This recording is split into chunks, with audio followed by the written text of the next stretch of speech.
Hello everybody, Glitch Ripper here. I'm back for another Lycanites equipment combos video, and I've got an interesting one here. I decided to kind of get the idea of having a useful farming tool together with a scepter, so I wound up with this.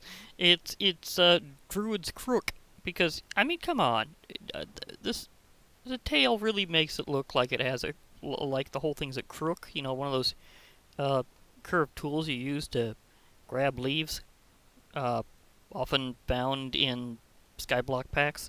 You know, a crook, one of those tools. Well, that's actually a real thing, and this really resembles a crook. So I'm going, okay, it's a crook. So it's a crook that can summon things. So it's the magic crook, but because it's also fairly naturey. I'm thinking of it more druidic than mage. So you know. A kind of know your spellcasters 101. Anyhow, as usual, I'll go over the parts for it, do a little demonstration or two, and everything like that I normally do, including, of course, the combat test.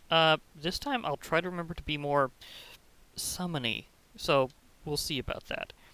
Anyhow, now, remember that you'll be needing the following blocks to be able to do all this, especially to level them up, because I always go with level 3 parts. Now, they can level up mostly, except one of the parts, but that one's just one of the crafted ones. They don't level up like the parts you get from creatures, so...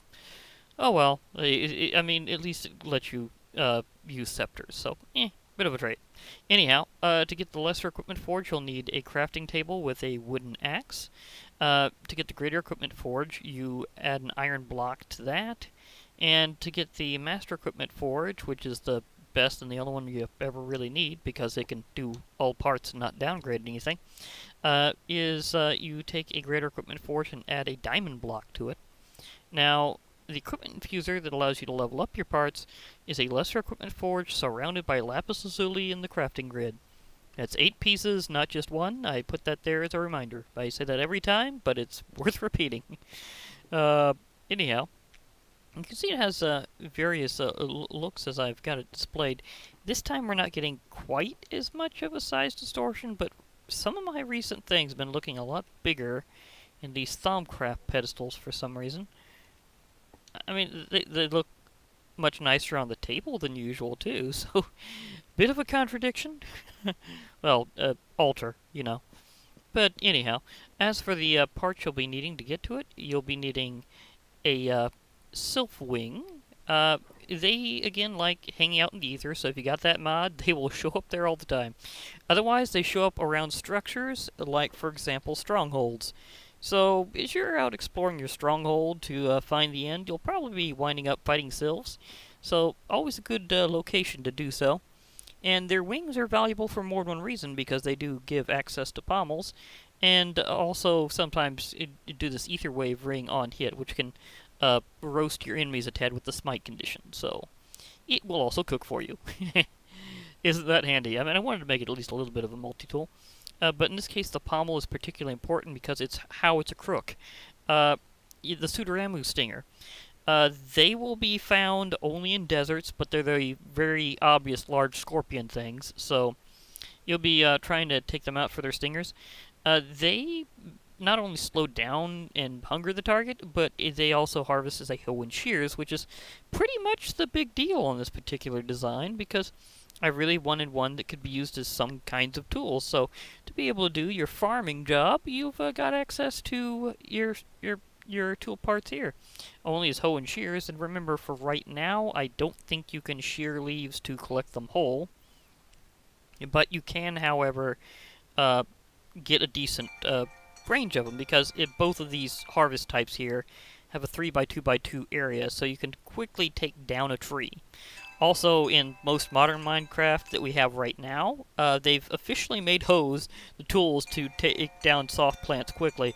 So, officially, they will get through leaves really fast. So, officially, this acts as a crook. So, this just totally was the whole part of this design I was really going for here in terms of adding some handy tool powers to it. But it's not just that, because you'll be wanting to use it as a weapon, and I thought this was best as a scepter. So this is also where we get the gold Scepter head, which is the only part of this that can't be upgraded by level. So remember that that's a bit of a different story because it's 4 golden ingots around a wooden guard. A wooden guard, however, is very cheap because it's just 3 sticks. So the main component of that will be getting that gold. Of course, also in most modern Minecraft, gold is a lot easier to get than it used to be, so I'm pretty sure they're gonna revalue that in Project E. Just saying. I know that has nothing to do with the design here. It's just the fact that they're probably gonna eventually downgrade the EMC of gold, which goes both ways. Because again, it's so much easier to get that it's just not that big of a deal anymore compared with how it used to be. But we'll see. As for your Spriggan Heart, you get these pretty frequently, actually. I've actually got several extra in several of my worlds right now. But you get these basically for smashing grass. As you're trimming the grass around, Spriggans will pop up and attack you. They may give you their Spriggan Heart. If they do, you'll have one of these ready. So all you'll need then is a base part and one of the Jewel Scepter heads. So it's pretty quick to actually assemble this. I mean, the most far out of your way you're going to be doing on your journey is just making sure to find a desert. So, I mean, going through grass is like the usual thing. You might, in fact, get a Spriggan Heart in your first few moments of the game. Oh, by the way, remember, they are weak to axes. So, take that in mind while you're trimming the grass. Is keep an axe on hand. They're weak to axes. Kind of like the Ints. So, just a thought. Okay, now, as usual, I will also do my assembly of the new one. So I'm putting in my Sylphwing, my Pseudoramu Stinger, my Gold Scepter Head, and the Spriggan Heart. You know that matches colors way more than usual, because those are kind of... Just noticing that.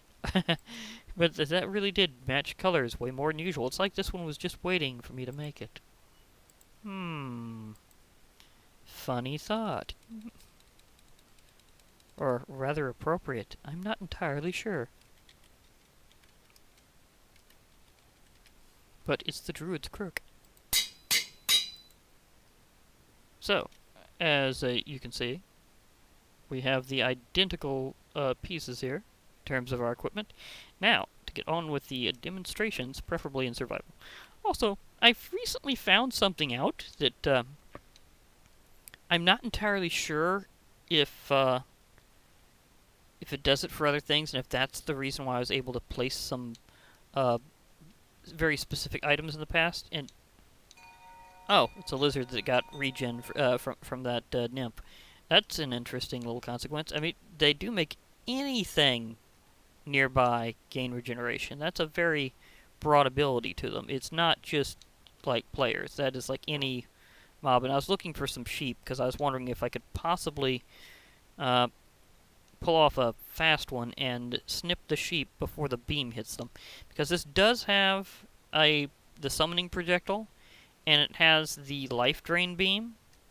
So I'd have to be careful using this to attempt to shear sheep. So I was going to use it as a primary tool otherwise. So if anything happens, I'll have to replace the sheep. Just know that that might be a thing I might have to do, is I might have to replace the sheep. But as I was going to say, something that I didn't know you could do before, you can actually place Experiment 115 if you don't actually need to eat it at the time. So, if I were to pop this, say, here, I can actually eat it as a cake slice later on. So, it really is... Wait, can I put 2 of them? Oh my gosh, I can build a cake. I did not know this earlier. It just kind of looked like I could. Oh, it's building a cake. Oh my gosh, that's neater than I thought. At first I just thought you could place 1 slice. Okay, sheep. Will this be the blessing I need to shear you, despite the fact that I technically have a weaponized a thing here? Okay, that worked like I thought it could. You can sweep really fast to shear the sheep before, like a split second before the beam engages. That's a really interesting thing I just found out, and also a pretty good tip for you later if you're wanting to use this. So, yeah, that was cool. You can shear sheep with something that would normally shoot if you do the motion very quick. You, like, hit the button and go away really fast. It might work better with this because there's a slight delay between engaging and firing the beam. So, that could be a useful thing to do. Now remember also that this is definitely a hoe. And axis shears otherwise. So whenever we finally get that other function, special shift holding or anything yet. I might suggest that to Lycanite. I think we've discussed it before, actually, about having alternate tool uses from things that have uses, according to whether or not you're holding sneak or not. So, yeah, this is it, doing a hole. But summoned the Cinder on impact because it wasn't really on impact, it was because the projectile shot out simultaneously. And you can see that you can harvest a wide stretch of the tree at any one time. In fact, because they're so active, let me get out my demo fight for the day out already. I am so sorry, Pig. You are within the line of fire. Okay.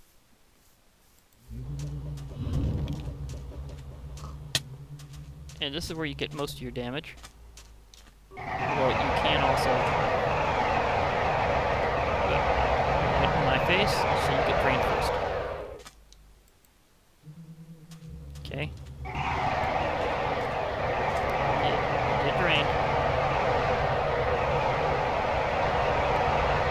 I should do a little initial damage with the summoning seed projectile, so that's... Oh, wow, he's actually using his tool attack. I hit him. I didn't know for a while. I got blinded. I got blinded by tools. At least this has a little bit of auto-tracking to help you aim the beam. It's not completely auto-tracking. Just saying. You can't... Oh, okay. I got axed. I was hit with an axe right in the head. I think that officially means I got tomahawked. So, yeah, I got tomahawked.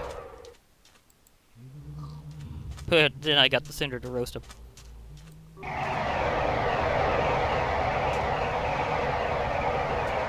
It is fun, though. Why am I doing this? Well, I haven't actually taken them out in this world before. I've been just kind of going through different bosses as I show the combos out. So, it's kind of a thing I'm just kind of doing over time.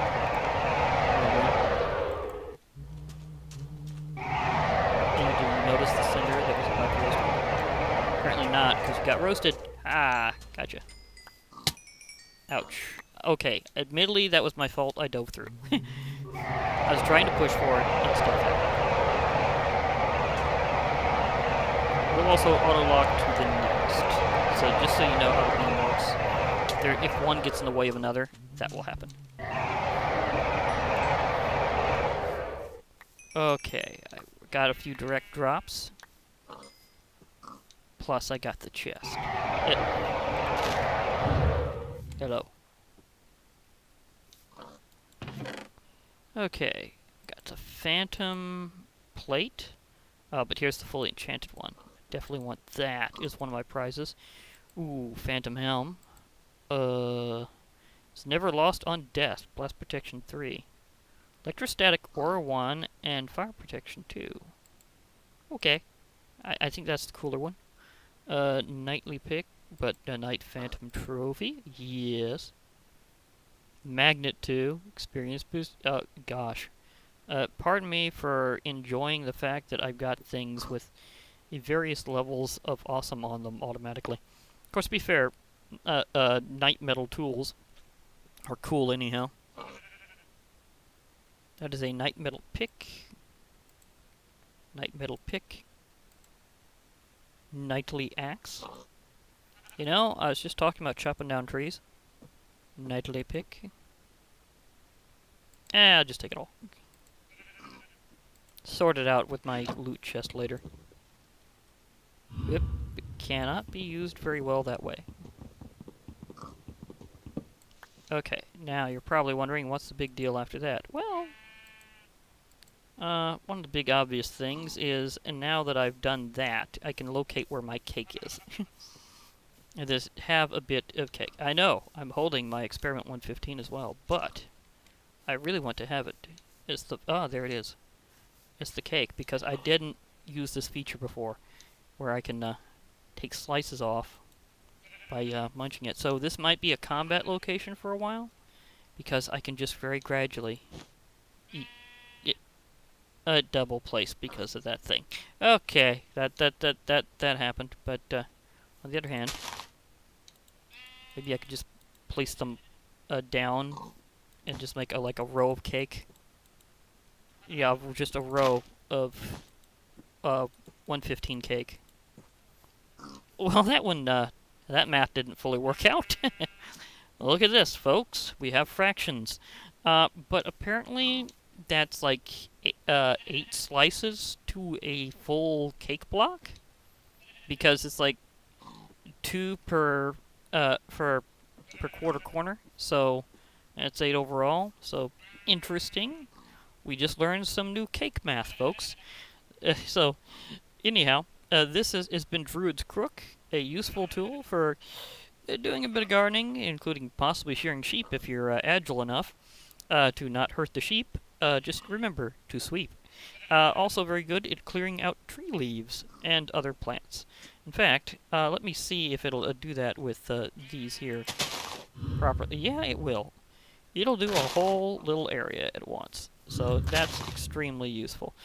Also, you might get another Spring and Heart doing this because, again, breaking glass, I said glass. Wrong thing. I meant grass. Also, whenever you do this, they also have defenders popping out already, so you might actually want to do this to get extra ones, because if you're doing it this way, it's just a little thought. Then as soon as the Spriggans pop out, you can just pop yourself behind one of your allied cinders here, and then the Spriggan will have to deal with them. So you got yourself a nice little plan. That's extremely useful. Anyhow, I'll be logging you off for now. Hope to hear from y'all later. And bye for now, everybody.